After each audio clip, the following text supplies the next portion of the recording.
she noticed that I wasn't pushing myself to excellence. And so she came up with this system called the match system, where for every minute that I read, I got a minute of video game time, a minute of TV time. So it wasn't easy. It wasn't easy at first. I remember slaving away reading that book and like, oh, awful. And then I found my book, and that's all it took.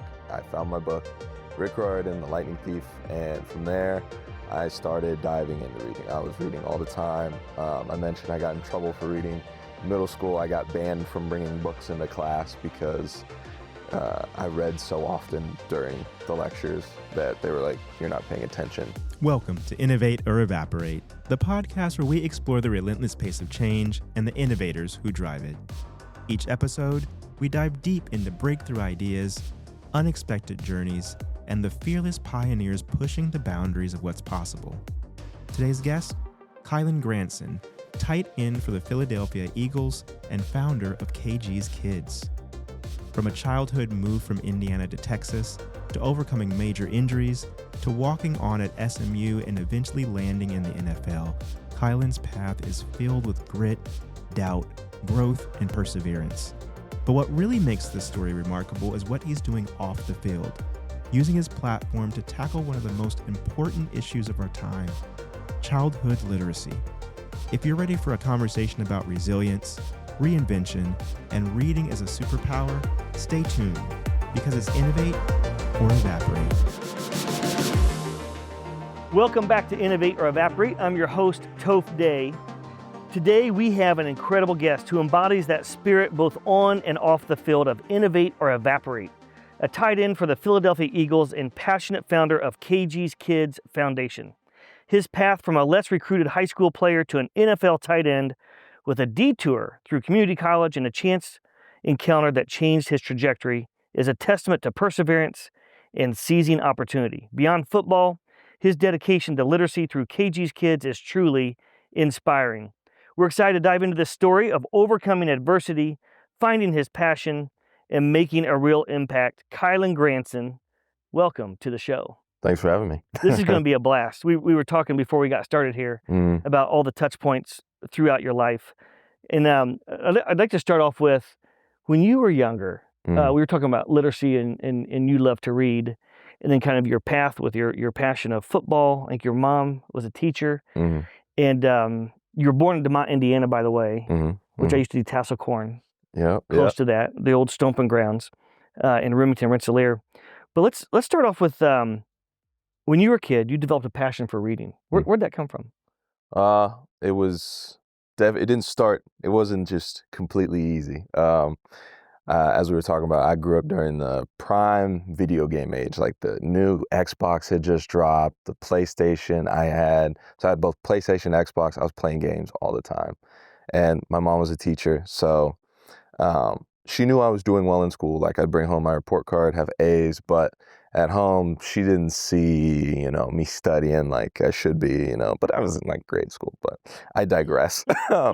But I always struggled with studying too. I know, it's, once I get it, Right. But, so yeah, she noticed that I wasn't pushing myself to excellence. And so she came up with this system called the match system, where for every minute that I read, I got a minute of video game time, a minute of TV time. So it wasn't easy. It wasn't easy at first. I remember slaving away reading that book and like, oh, this is awful. And then I found my book, and that's all it took. I found my book, Rick Riordan, The Lightning Thief, and from there, I started diving into reading. I was reading all the time. I mentioned I got in trouble for reading. In middle school, I got banned from bringing books into class because I read so often during the lectures that they were like, you're not paying attention, but I had like an A+ in the class. So it's So you're getting an A+ in class, and the teachers say you're not allowed to read. Exactly. Then I was like, to counterpoint them, but they didn't like this, is I was like, you're such a good teacher, I can half pay attention and get an A+, I can do both, but they didn't like that. So they would line up my books underneath the whiteboard like a lineup, like, is this him? Is this the guy? Yeah. That's insane. Mm-hmm. So we're going to get into more about KG's Kids and literacy here a little bit later. But reading is, I got passionate about this issue probably a year ago. I started to see some really crazy statistics out there where, like in Indiana, I think it's 18% of third graders are not literate. And I started looking into that, and I think there's some studies that show fourth graders nationwide, only a third roughly are proficient in reading. In the 1960s, there was I can't remember the guy's name. I need to go look this up so I can recite his name, but he came up with a new style of reading that is based on memorization. And that's how we started to teach kids to read with memorization. We abandoned the old phonics. I learned how to read via phonics. Same. You have a little old phone? Yeah. Yeah, a little PVC pipe. You read to yourself? Yeah. You'd hear it? Yeah. Yeah. I do that. Yeah. And so we all have friends today that grew up with the memorization techniques, and they don't talk about it because they're embarrassed, but like they don't really know how to read new material because they learn how to read off memorization.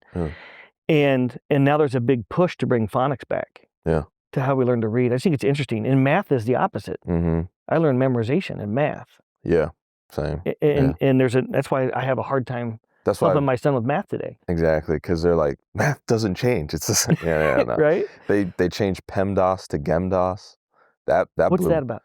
So PEMDAS, parentheses, exponents, multiplication, division, addition, subtraction. Now they do groups, which is like if there's parentheses here, you do those first, and then you do the exponent, which I was like, I mean, that's the same thing. But I guess whenever it was explained to me, that was different. And I was like, no, it's the same. But, yeah, I feel you on that one. So you moved to Texas, right? You're born in Indiana. You were here till 5 years old. You moved down to the Dallas area. And so you were really good at football. And then you were not so good at football. Yeah. And then you start getting good at football again. Tell us about that. What was that like? So when I was younger, I'd always wanted to be a football player. Like my mom tells the story all the time. Before I was able to play, tackle football, I played flag. And before that, I played soccer. And she would always have to pull me aside and be like, look, I know you want to play football, but you cannot tackle the other kids while we're out here. And I'm like, all right, cool, Mom. I go blast the kid that had like the ball. Freight train. Yeah, like a freight train. I get kicked out of the game. I'm like, all right. So like football, ever since I could walk, that was what I wanted to do. And so, just by playing with other kids, playing on the recess, I got pretty good at using my body. And, K through like 6th grade, I was really good. And then, everybody started hitting puberty. And, I was one of the later bloomers. And, I was in the weight room, lifting, not the best form and stuff. And so that's when I say I kind of I kind of plateaued while everyone else was building. And then my mom met my now dad, David, who's a strength and conditioning coach. And so that's where my plateau kind of ended. I started climbing again because he took me and was like, what's your dream? And I was like, I want to play in the NFL. And he was like, all right, we can do that. It's going to take a lot of work and it's not going to be easy and it's not going to be fun. But if that's what you truly want to do, we can get after it and give you the best chance you can. Like 6 a.m. workouts every day. Like working out 3 times a day, every day. 5 a.m. is like the first workout. And then we have practice and then you have a workout during lunch and then you have a workout after school. Like every day, Monday through Friday, like robotically. But I just put myself in a place mentally where I was like, if this is what I want, this is what I have to do. And that's what ultimately allowed me to hit that When next was it level. when you came back? Sophomore, junior year, or what? So freshman year was like the last year I sucked, like it was really bad, and so that's pretty much when they met. And I remember my 40 my freshman year was like a 5.2, not very good. And then sophomore year was like a 4.7. So I cut half a second down, and I was actually looking like kind of jacked, you know. Before I had a little belly, now I was kind of yoked, and that kind of went on, but whenever I get to my story of my high school years, I went through like a lot of adversity with injuries, like broke both my arms, broke my collarbone, broke my thumb. Yeah, all this, broke my leg. Holy cow. My senior year, I hadn't played a full year of varsity football in high school. And so like leading up to senior year, I was like, all right, this is it. I gotta make my shot. Like I gotta really get after it this year if I want a chance again, a scholarship. And then 2 weeks before our first scrimmage, I break my leg. And I'm like, ah.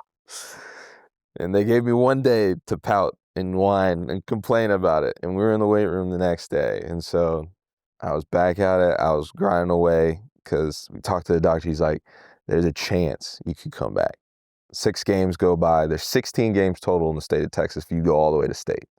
6 games go by. I come back. I play 10 straight because we go to the state championship. We end up losing, but I earn a scholarship to Rice. Wow. Yeah, I know. Man, it was that was a crazy time because I was like, I got to do this. I got to give it my all because if I graduate high school and I have any regrets about this, I'm going to think about it for the rest of my life till I'm gray and old, you know?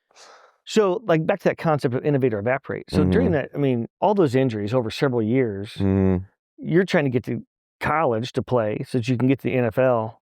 There has to be self-doubt that creeped in multiple times. Yeah. What went through your brain when these injuries were happening? Talk to us about that self-doubt and, like, how did you overcome, like, just a feeling of all that weight on your shoulders? It's like, really? Again? Really? Again? Maybe I'm just not built for that. I remember kind of jokingly, kind of seriously, I talked to my trainer. I was like, man, like, what if I have like a bone disease or something? Like, what if there's something actually wrong? Because I mean, it was like straight thumb, arm, leg, like collarbone. I was like, oh, is there something wrong with me? Is this like a sign that I'm not supposed to do this? So yeah, there was definitely a lot of self-doubt, but I'm very logic-based in my thinking. I'm like, okay, this major setback happened. The only thing I can realistically do is prepare myself for the next step. And what's the next step? Getting in shape to play whenever I'm not, broken. So that's what I did. I attacked my workouts that I could do that we had to modify heavily because working out with one arm, obviously there's going to be some atrophy on this side of my body. I can't really do a whole lot of things if I'm in a 90-degree cast. So how can I alter my workouts to work out some of the muscle groups so whenever I do come back, it isn't as, abrupt of a change for my body to handle and has an easier time. And then the conditioning aspect. With a broken leg, I can't really run. So how am I going to condition? Oh, well, I'm just going to do a lot of battle ropes for a very long time until I'm absolutely gassed. Because when I come back to the field, they're not going to wait for me to be ready to play a 4-quarter game or a 5-quarter game if we go into overtime. So I have to be ready. I have to set myself up. So I just, put my doubts to the side because I was like, if I want a chance, I can't be living with these right now. So one-track mind. So adversity hits, pause, assess. Yeah, wallow for a day. Take a day. Wallow for a day. Yeah, absolutely. Have your moment. Yeah, exactly. I feel like you got to embrace that. Oh, because then it makes you attack the next day harder. Yeah. Because it's like, oh, I take all that wallow and I'm like, no, I'm mad. I want to play. It's anguish. It's desperation. So did you do anything? So that's the physical side. Did you do anything on the mental side? Like we talk about physical, working out, look good, etc. But there is a pretty big mental health crisis, it seems, in this country. And I don't know what the source of it is. I don't know if it's because everybody's been playing video games a lot or all the social devices and it's rewiring our brains to not be able to deal with real life. But like, is there anything you did to try to get your brain straight? Or was it the day of taking the time out for that day? It was my day of wallow. Yeah. It was my day of wallow. But then also seeking respite in, my off time. Like when I was in break in between, not school, not working out, like taking a second, being like, okay, I'm going through a lot right now. Am I good? Am I all right? I'm going to read a book for 30 minutes. Can I do that? And then I would escape to my own little world. I'd read my book. And then I'd go back to class. I think it's important to listen to your body, whether that's mental or physical. Is there anybody in that time period that you leaned on? They put their arm around you and said, hey, this is going to be okay. We're going to work through this. Anybody that you leaned on or that were any moments of like, Yeah, my dad. Your dad? Yeah. Because he was the one working me out too. Yeah. So like that's why I said they gave me a day. He was like, take you a day. We're going to be back in there 5 a.m. So how do you, with that limited playing time, right? Because you miss a lot of games. So do you get a scholarship to Rice? Mm, How'd that work? How did you get a scholarship to Rice? Like you put together a montage mm, of videos and they agreed to take a risk mm, on you, right? With the yeah, injuries. pretty much. How'd that happen? So like junior year, I had done a camp. I'd done a bunch of camps. Like in the summer, Yeah. looked really good. I went to like an Ivy League camp, and I went to a Rice camp, which was down in Houston. And that's where they originally saw me, and they were like, "Hey, you look really good. You're running really good. You're catching the ball really good. We like you. We just need to see some film of you playing the football game, you know?" Yeah. Which I didn't have because before that year, I had collarbone arms, plethora of injuries. So they're like, "We just need to see some film." And I was like, "All right." And so that's why heading into senior year, I was so jazzed because I'm like, okay, if I put some film together, I might go to, Rice or. And I was talking to some other Ivy League, like I was actually at the Harvard visit, touring their locker room whenever I got the call that I'd been officially offered from Rice. Oh wow. Yeah, it was kind of like awkward because like, man, this is awesome. I gotta go. I got a bird in the hand, Yeah, right? exactly. So then you went to SMU. You walked on at SMU. Hmm. Why did you switch? So that was kind of another big decision time for me where I had to kind of self-assess on what my goals were for the future. And again, kind of going back to that piece where I was like, my goal had always been to play in the NFL, and I was going to do whatever it took to do that, Yeah. no matter how hard that decision was going to be. And so my head coach at Rice, the guy who brought me in, he got fired after my second year. So I was like, ooh, not great. Changes a lot. Yeah, yeah, exactly. They bring in a new coach. He came from Stanford, power run type, you know, offense, and I was a receiver at that point. And I was like, realistically, I have 2 years left of playing time. I still have my redshirt year, so I can sit out a year, but I have 2 years left. How am I going to spend those 2 years? Because it's different whenever you're going through college and you're like, man, like I've got this time. But then something like that hits you. It's like, man, I don't have much time. I have 2 years to accomplish this lofty goal that many aspire to and don't reach. How am I going to get The there? percentage that makes any professional sport is so tiny. Exactly. And I have to play in a competitive room, in a competitive space, in a competitive conference to show those teams that I can compete. And so I'm like, I'm not going to be able to do that here because they're going to go through a whole rebuilding phase. I don't know who they're going to bring in for the offensive standpoint. Like, what's their philosophy? It's not going to mesh. If I'm truly going to give this the best shot that I've got, I'm going to need to go somewhere where I believe I have the best chance to play. And frankly, somewhere I want to spend the last 2 years of my playing career at, if it is the final 2 years. Yeah. And so that's when I took a step away and I took a gap year and I went to community college for the spring semester. And that was when I was just working out. I mean, we want to talk about self-doubt. Yeah. That's self-doubt because I just walk away from a scholarship. Right. Like, that's guaranteed money. That's guaranteed degree. And so there was a lot of thoughts going through my mind. I kind of took a step back from my friends even. I was like, listen, I almost broke, I was kind of breaking up with my life because I was like, hey, listen, love you guys. You guys are incredible, great teammates. I've enjoyed my last 2 years, but like, if I'm going to do this, I got to like take a step back. I got to really isolate myself, kind of like you were talking about, and put myself in the mindset that wherever I do end up, I'm going to take over when I get there. And so, chance encounter, I'm actually at the spring practice of UT, watching my buddy Sam and him practice, Sam Ellinger. We went to high school together. I was watching their practice, and all of a sudden I hear, hey, what are you doing, stranger? And I look over, and the head coach who got fired at Rice was pulling up in his truck because him and the coach at the time, the head coach for Texas, what was his name? Herman, you're right. Tom Herman. They had coached together. And so he was just pulling up. And of course, I got to talk with him. He's like, well, have you ever considered going to SMU? Like, I know Sonny up there, and you probably fit in perfect. So I go on a visit. I love it there. And they're like, we don't have any scholarships right now. You can walk on. Hopefully something will open up. I'm like, well, I think this is my best chance. So I decided to walk on. So you brought up a couple of things there that hit really hard with me. One is sometimes to achieve your goal in life, you got to take a temporary setback. Mm. And I used to work with a chief scientist at one of the companies I had. And when he joined us, he took a step back. He took a pay cut. Mm-hmm. We were a startup. We couldn't afford to pay him what he was making before. But where he wasn't going to get them where he wanted to be. Mm-hmm. And so he took a risk. He took a risk on us and what we're trying to build. Took a step back, took a pay cut, and then he ended up. And I see this as a badge of honor. He worked with us for several years, and then he went and started his own company. Mm-hmm.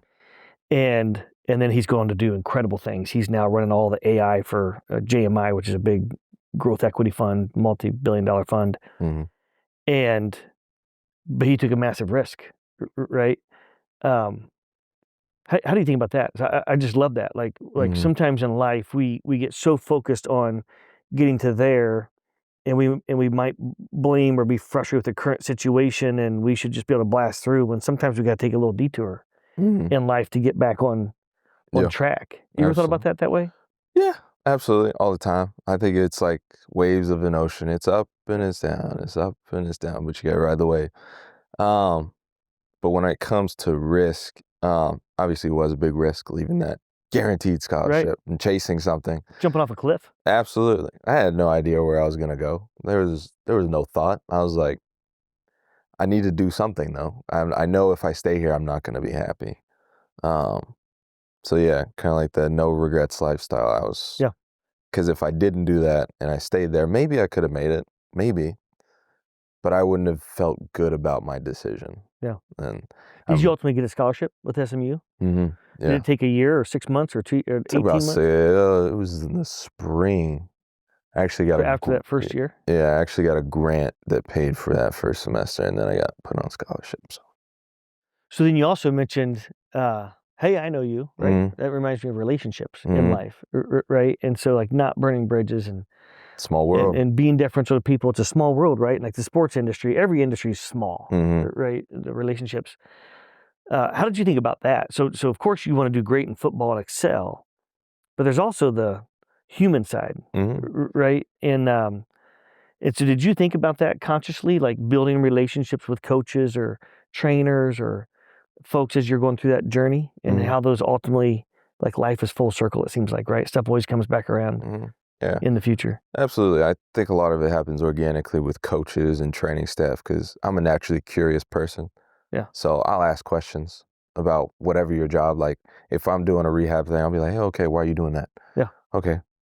Why are you choosing that modality to do that? Okay. That makes sense.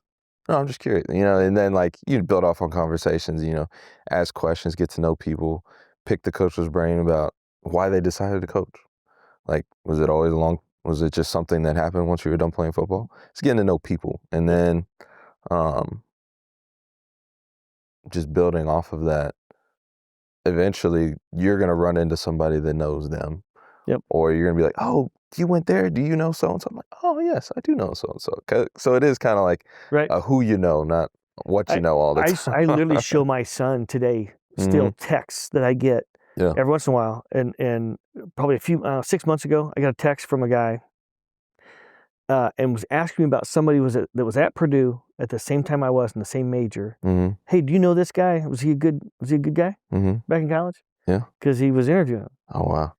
And so like I literally, my son didn't believe me that relationships and like what you do today, like it matters later on. And so I just try to show him real examples sometimes, but like it matters because people call people. Hey, right? You know Toph, you know Kylen, whatever. Yeah. Let's talk about NIL real quick. That didn't exist when you were in college, right? I say this all the time. I missed out on the golden years because the year after I transferred, I had to sit out. Yeah. And so that was part of the reason I didn't earn a scholarship as quickly. Yep. The next year, they changed that rule, so you no longer had to sit out. Missed that one. The year after I came out to the NFL, NIL comes out. 12 months off twice. Yeah, I know. I'm like, I should have timed that. What do you think about NIL? And I don't have a big opinion on it. I think it's kind of interesting and fascinating to see all this stuff unfold. And it's a massive college football, just a massive industry. Do you think NIL is good for the sport? You think it's bad for the sport? Indifferent? I think it's good for the student athletes. Yeah. Because for a long time you weren't getting paid nothing. Yeah. Putting your life on the line for a scholarship. And, right. Some of those scholarships are worth more than others. So I think it's good. Absolutely. Jealous. Actually, I just thought about this. I still probably have 4 years of eligibility left. Maybe I can go back and You play. could, maybe. That'd be pretty cool. In what's that sport where you shuffleboard? What's that thing called? Anyways, where they do it in Canada, the ice. Oh, curling? Curling. Maybe I could go do curling or something. Yeah, that'd be good. All right. So then you come out of college, Mhm. and now here's the moment. You've Mhm. been working on this for a decade, Mm-hmm. basically all your life, Mm-hmm. 18 years. Yep. What happens? How do you get in the NFL? How do I do it? Yeah. Oh, well, train really hard, work really hard, know the right people, study your craft, and then a lot of it, the innovation aspect of my football game. And a lot of times the innovation isn't something I'm doing differently in my routes. A lot of it, it's my training regimen or how I'm eating or how I'm approaching film. So every year I tried to step back and be like, okay, I liked what I did here. I didn't like what I did here. How can I refine this to make me a better person, make me a better player, whether it's on the field or off the field? And then I took that every single step of the way, really more so in college, because that's when that more mature mindset came into play. And then eventually that led to me getting my opportunity.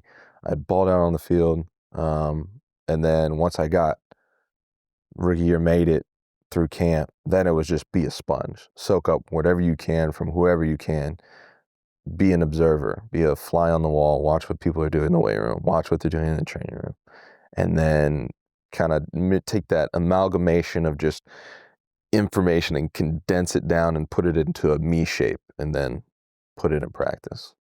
Is there somebody did you get drafted? Mm-hmm. So where'd you get drafted? Fourth round. Fourth round? Pick 127. 127? Mm-hmm. So, and you've been in the league for how long? You were at the Colts? 4 years. 4 years? Mm-hmm. So when you came in the league, COVID. Oh, you came in during COVID. Mm-hmm. Oh, wow, that's interesting. The second year of it, yeah.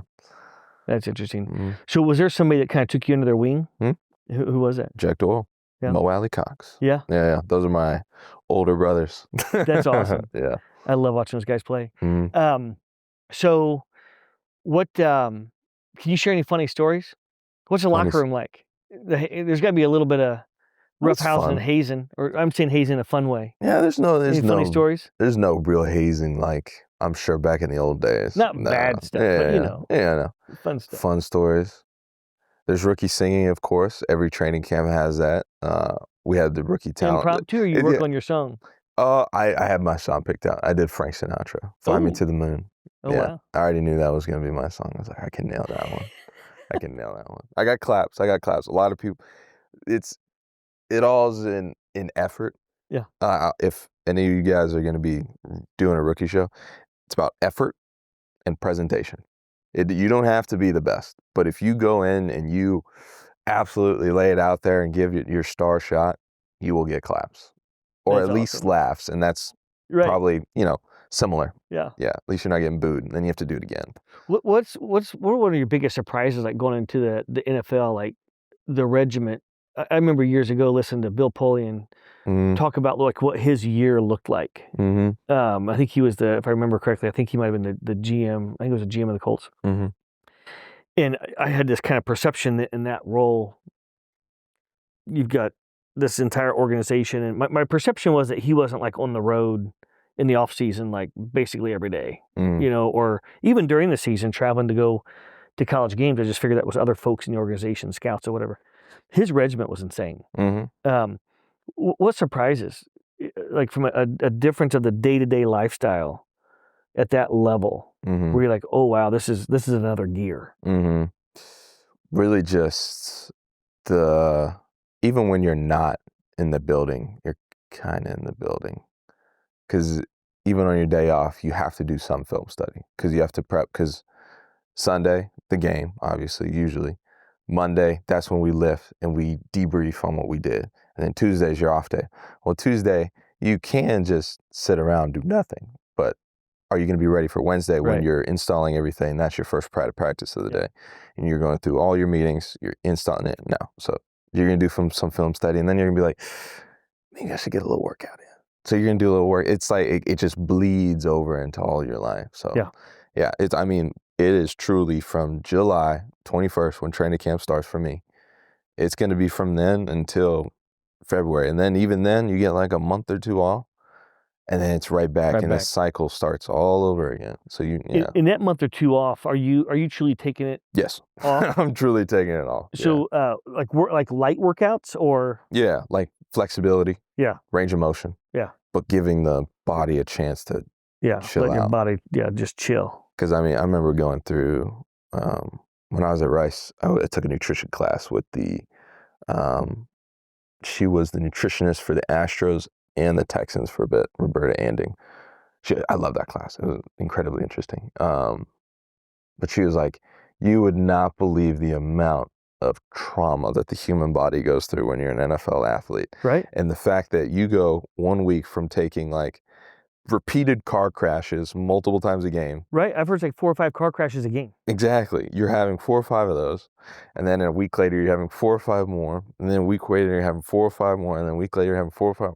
And if you play all the way up, you're playing 20 plus games. Yeah. And that's a lot. So you have to take a step back, give your body time. So you were one of the first to embrace the Guardian helmet. Yeah. What was that like? When it came out, you're like, yeah, I'm in. Yeah. Just full stop. Absolutely. Yeah.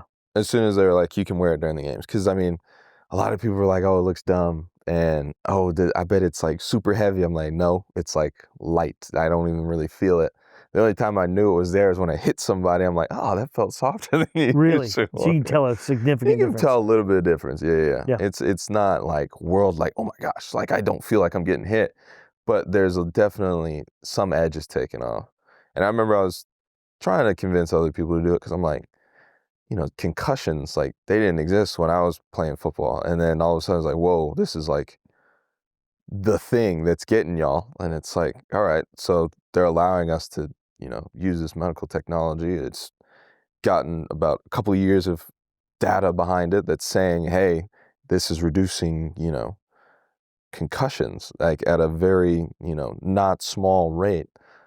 Why would I not be a spokesperson for it? Because thank goodness, we finally have a somewhat of an answer, and now it's kind of spurred along this innovation of helmet technology, where the helmet I'm going to wear this year is actually the equivalent of a helmet and a Guardian cap, actually maybe a little bit better. So it's built in within the helmet. It's built in the helmet, yeah. So now, like, this is what I love, right? Exactly. Innovation, like it starts with something that might look a little different that we're used to, but then you continue innovating on that and bake it into the helmet itself. Exactly. Yeah. Is that helmet bigger? It looks bigger, but it doesn't feel Doesn't bigger. feel bigger. Yeah. Because some helmets look quite large. Yeah. But I would say it's in the middle ground. It's a tasteful amount of protection, I would say. But then again, I got clowned for wearing the Guardian cap, so How many people are going to wear this new helmet? Everybody? I feel like quite a few. Yeah. Like in the locker room in Philly, I know quite a few people are wearing them. And you get to choose as a player? Yeah, it's up to you, because they have the sheet that's got like a list of helmets. It's got like green, yellow, red. Red, outlawed. Can't wear those. Unsafe. Yellow, wear it at your own risk. It's about to be phased out. It's about to be outlawed. Why would I choose that as a player? That one? Personal preference. Just the feel, weight, whatever? Yeah. That's interesting. Style. Gotta look good. Yeah. Hey, listen. Why do some players not wear various pads? Like it looks like they're not wearing their knee pads. Their knee pads or they don't get hit in the knees that often. Yeah. So like corners, they don't get hit in the knees that often. That often they get is blocked. A key phrase. Yeah. So I get hit in the knees a lot. Yeah. Because I'm running the ball. So Yeah. But also, I think you get a little added mobility if you don't have. You can kind of feel when your pads are down here versus up here. Yeah. Comfortability type thing. Yeah. All right. So you meet Daisy Foco. Pronounced that correctly, right? Yes, you did. Great job. How'd you meet Daisy? Friend of a friend? Nah, we met through Tinder. Crazy world of modern dating. I've tried that. It never worked for me. No? No. Never did? Well, you got to find the right one. Yeah. Because it's changed. Because I talked to some friends and they're like, whoa, Tinder is not what it used to be. I'm like, really? Because I thought that was like one of the first ones. Yeah. So we met through there. And been dating 7 years as of yesterday. Yep. Oh, wait, what's today? 3rd? 2 days ago. There we go. Wow, look at that. That's good that you remember the date. Hey, Yeah. he taught me a lot. There's a few dates we have to lock in our brains, right, as guys. Yeah. So, all right, so you all meet. You've been dating for 7. You're engaged now, right? Mm-hmm. And so now, does she live in the same city you live in? Mm-hmm. So, and she's an influencer? Mm-hmm. And so, what is she passionate about? She's passionate about history. History. Yep. Me and her both love history. She's a history buff like me. Yeah. But yeah. You know, I noticed the older I get, the more I crave history. Mm-hmm. I did not crave it as a kid in K through 12 for whatever reason. Yeah. But now I just crave it. If you don't learn it, you're doomed to repeat it. I love that. Yeah. I love that. So how do what do you all? So I'm kind of curious how this parlays back into. So we're going to head towards KG's kids, Mm-hmm. right? And reading, literacy. How do you? She's passionate about KG's kids, I'm sure, right? Mm-hmm. Loves what you're doing with that. It's actually interesting because she brings a little augment to that because she is very heavily dyslexic. Oh, so really? she struggles to read. Yep. And I know that, you know, a lot of times for kids who do struggle with reading, there's an underlying issue there that's probably due to that, due Yes. to dyslexia. And I believe here in Indiana, we have a problem with dyslexia. And like we have the ability to say, this kid may have it. But then other than that, we have no other system set up within our school system. So we don't do anything to be helpful. Yeah, they need extra time. They Right. need, you know, more practice. You know, they need extra time in the, you know, Yeah. the lab. And I feel like that's an interesting aspect because, of course, we're talking about raising literacy rates, but, you know, that's an extra element that, oh, we can add that to our Sure. our regimen. Like, okay, how do we help kids who not only don't have access, but when they do have that access, they also struggle to read? Yeah. So how can we build in support systems around those kids? And I feel like that's how it's added to our reach on that aspect. So I have some friends who have dyslexia, and they're brilliant. They're so their creativity, Oh. like the way they think, is fascinating. Yeah. And I think like all of us have just have different brains, different skill sets, physical, mental, etc. She's got 7+ patents. Yeah. Damn. 7 patents. Look at there. Yeah, yeah. You can't I only not have love one, reading. so I'm a loser. Yeah. What? No, you're not. No. 7 patents. That's awesome. Mhm. You are filing for a patent. Have you filed yet? I believe it is being filed. Yes. Do you have the title memorized? Because it's a long title. These are always long titles. Sorry. I don't remember the title of the one that we did either. Yeah, I got you. All right. The title of the invention: coordinate mapped memory architecture for proximity-based data retrieval in neuromorphic systems. So, Confidential. so- I'm not allowed to talk to them. right. So it's touching neurology, neuroscience. Are you working with a neuroscientist or?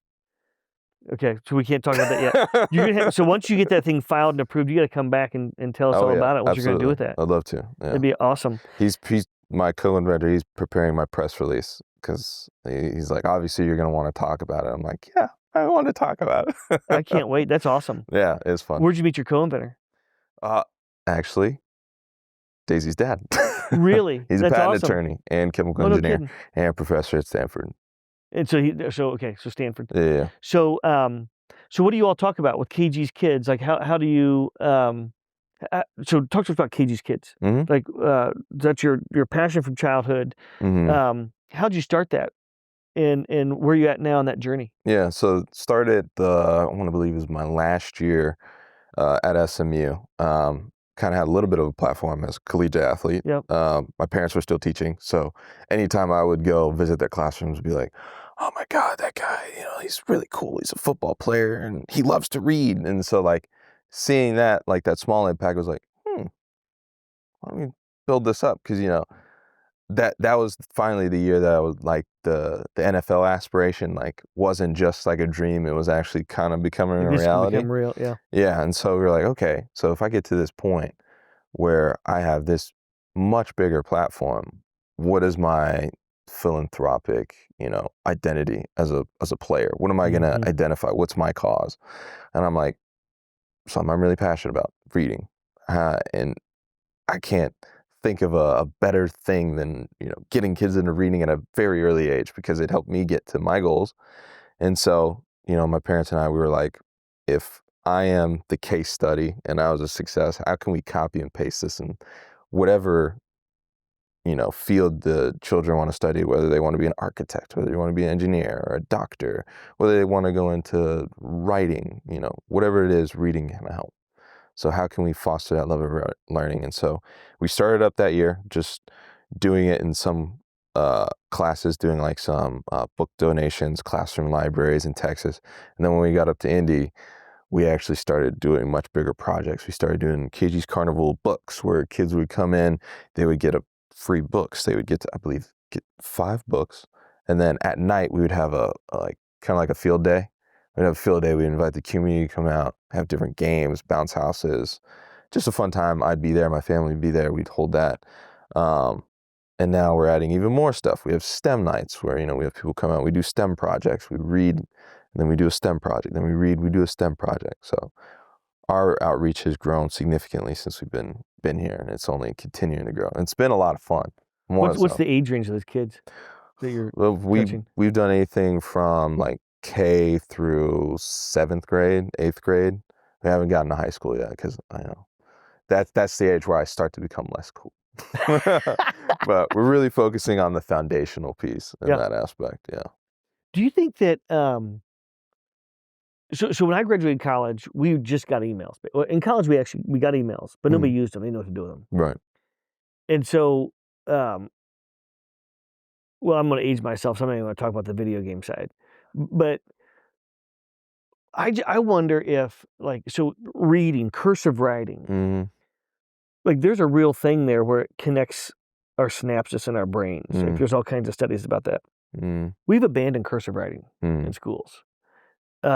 I remember having to learn it. I was never very good at it. My handwriting was bad. Oh, my handwriting's awful. Print, cursive, just awful. Yeah. I used to not get good grades in handwriting. There's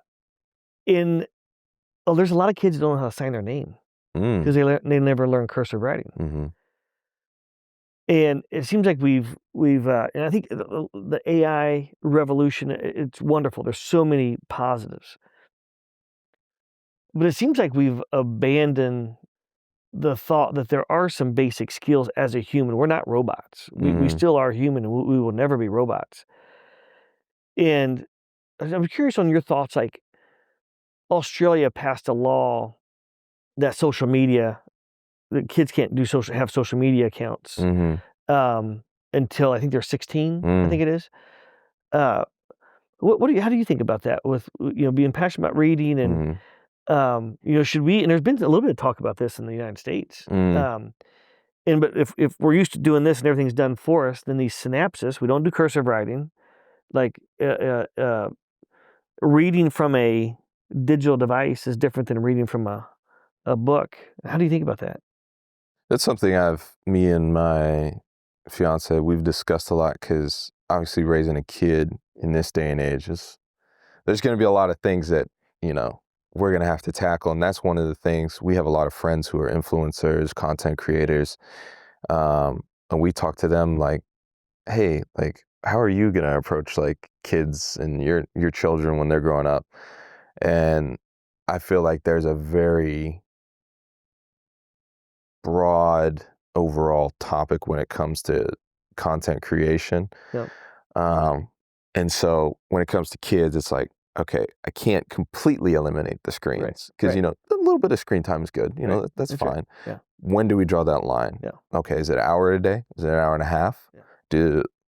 Is that what content? Are they having a phone? Are they texting? And that's just something that, eventually that's up to the parents to limit. And then also going back to the education piece, the cursive, the reason that's all changed is because we're changing the definition on what the basics of learning are. What the basics are. Yeah, exactly. And so I feel like with AI, tech, we have iPads in classrooms now. Do you really need to know how to do cursive if I can just type it? I can just change the font. Yeah. No, you don't really need that anymore. So it's just a crazy time, and it's going to be up to the individual, like, what they believe, is there's no limits on tech. There is limits on tech. And then, the AI piece, I feel like that's another difficult one because, and when you're a young kid, you ask a lot of dumb questions. You ask a lot of crazy questions, but that's where that creativity, that imagination Right. comes in.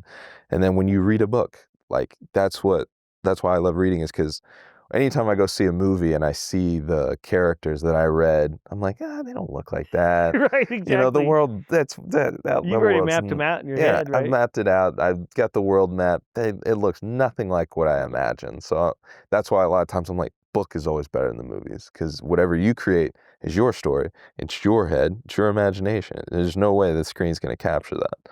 And so that's why I feel like reading at an early age fosters that imagination. Yeah. And then it makes you want to create your own stories, whether you're writing, whether you're designing, or whatever it is you choose to do. It creates that creativity. There's a study that NASA did, and they rolled it out in like the 1960s. And I can't remember how many kids they did it on, but it was a lot. Mm-hmm. And they were trying to find creative geniuses, Mm-hmm. and for self-serving reasons, not in a bad way, but in a good way. But they wanted to try to find the future, folks that they wanted to hire to help the space program or whatever. And so the first time they tested these kids, like in kindergarten at 5 years old, that test indicated that 98% of them were creative geniuses. Mm-hmm. They continued to use the same test with the same group all the way until they were 25 years old. Mm-hmm. And when they were 25 years old, I think it was like 4% Mm-hmm. were considered creative geniuses. Mm-hmm. And it's like, whatever we're doing, we tend to suck the creative genius out of people. Mm-hmm. It seems like there has to be a better way. Like the days of being in rows and columns physically sitting in the classroom, it seems like those days are over. Mm-hmm. It doesn't foster creativity in the modern world. No. That's probably a whole nother podcast. That is a whole other podcast. How to tackle the education issue. Exactly. So, all right, well, let's talk about life after football. So how do you see, and by the way, if people want to learn more about KG's Kids, that's kgskids.com.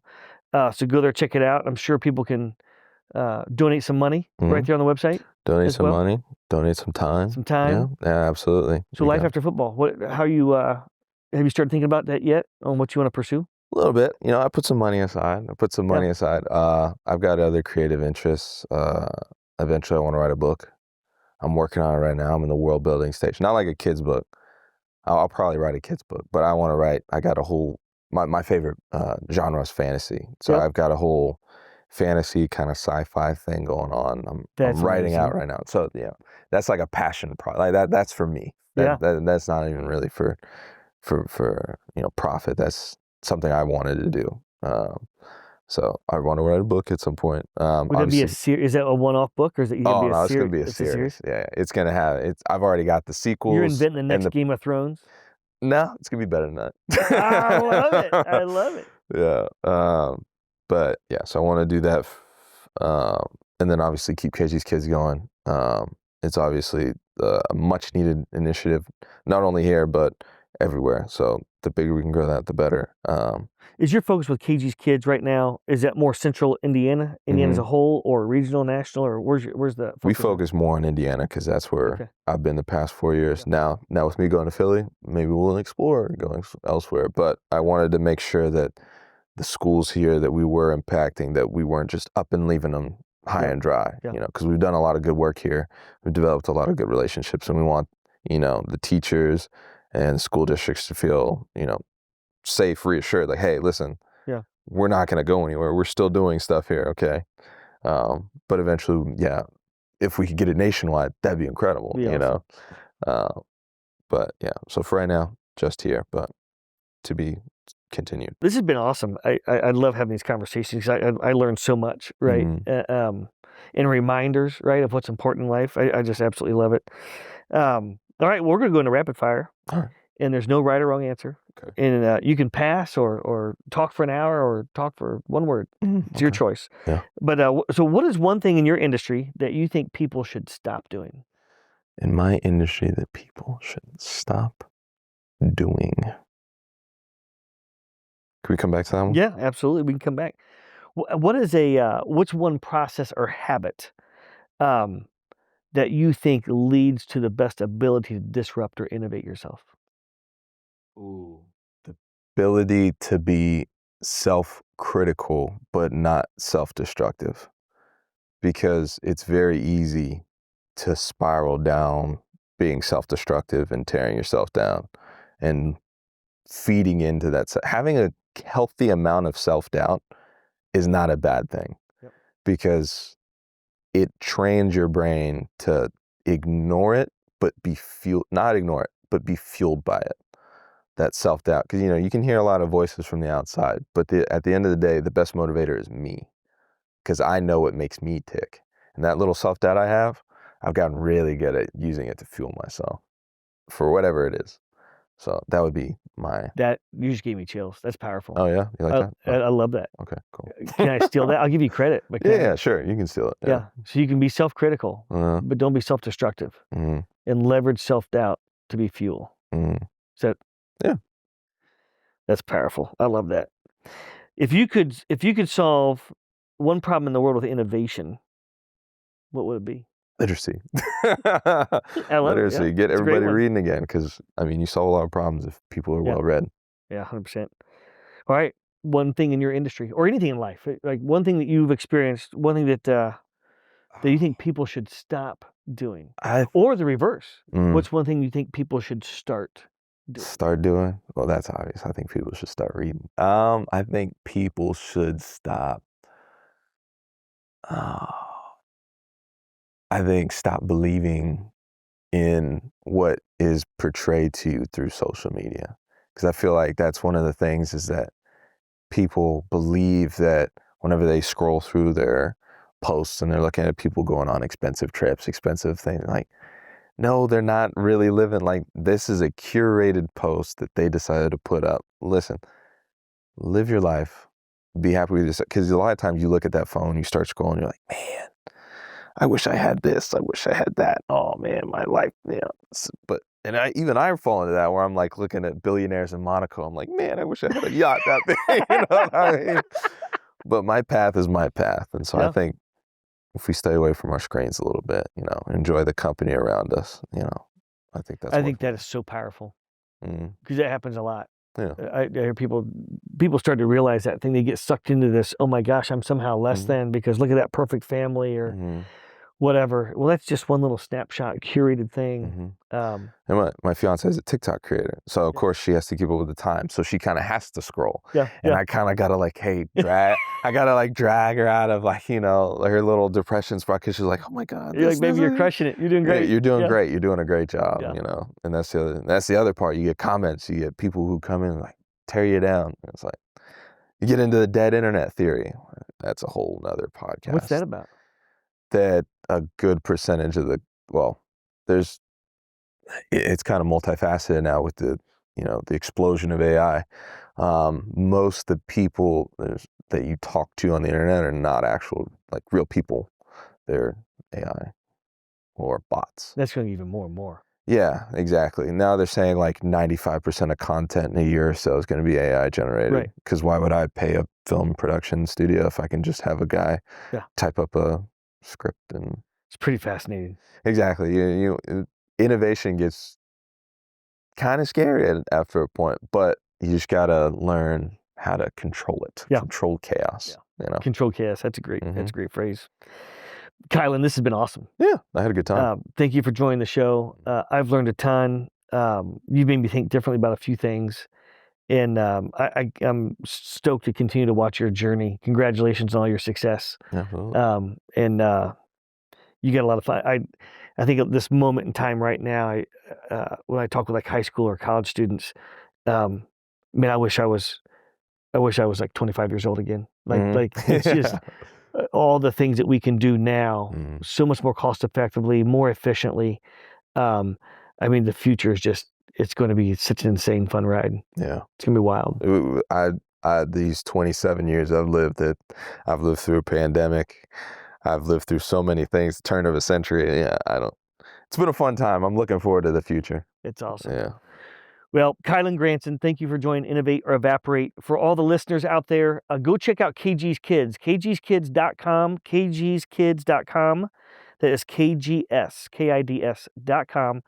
Check it out, and if it stokes your passion, pop in a donation or volunteer some time.